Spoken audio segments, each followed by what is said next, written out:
देश की राजनीतिक मर्यादा, विदेश नीति की गरिमा और राष्ट्रीय हितों की रक्षा के मूल मंत्रों को जिस नेता ने सबसे अधिक बार तोड़ा है, उसका नाम है राहुल गांधी।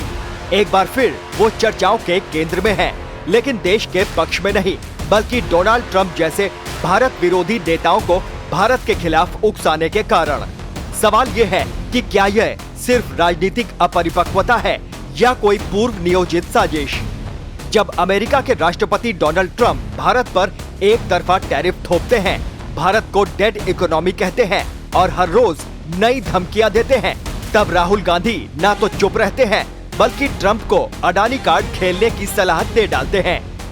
ये वही अडानी हैं जिनकी परियोजनाओं को भारत के विकास से जोड़ा गया है, जिन पर विदेशी हमले पहले भी देश की अर्थव्यवस्था को चोट पहुंचाने के मकसद से किए गए और जिन्हें भारत के सुप्रीम कोर्ट तक ने क्लीन चिट दी।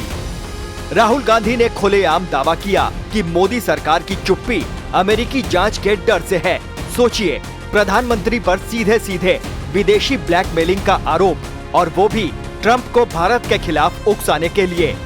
क्या ये एक जिम्मेदार विपक्ष की भाषा हो सकती है?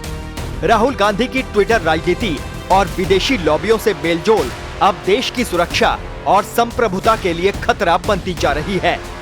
स्पुतनिक इंडिया की रिपोर्ट और इजरायली खुफिया एजेंसी मोसाद के कथित खुलासे अगर सच हैं, तो राहुल गांधी एक ऐसे नेटवर्क का हिस्सा हैं जो हिंडनबर्ग, पित्रोदा और सोरोस समर्थित संगठनों के साथ मिलकर भारत की आर्थिक नींव पर हमला करने की रणनीति बना रहा है।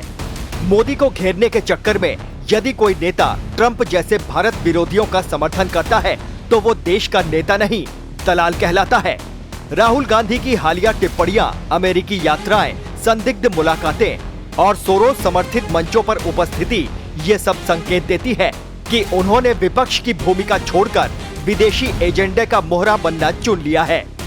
भारत रूस से तेल खरीदता है अपनी ऊर्जा सुरक्षा के लिए, जिसका अधिकार उसे है, लेकिन ट्रंप को जवाब देने के बजाय राहुल गांधी उसी मुद्दे पर भारत को दबाने की सलाह दे रहे हैं। क्या ये देशहित है? जब भारत के खिलाफ टैरिफ थोपे जा रहे हैं, भारतीय उत्पादों पर शुल्क बढ़ाकर निर्यातकों की कमर तोड़ी जा रही है, तब राहुल गांधी भारत सरकार के साथ नहीं, भारत के विरोधियों के साथ खड़े हैं। अब ये सवाल जनता के सामने है, क्या राहुल गांधी भारत की विदेश नीति को कमजोर करना चाहते हैं? क्या वो केवल अदानी विरोध की आड़ में भारत विरोध का अंतर्राष्ट्रीय नैरेटिव गढ़ रहे हैं? क्या वो जानबूझकर भारत की आर्थिक स्वतंत्रता को विदेशी दबाव में गिरवी रखने की कोशिश कर रहे हैं?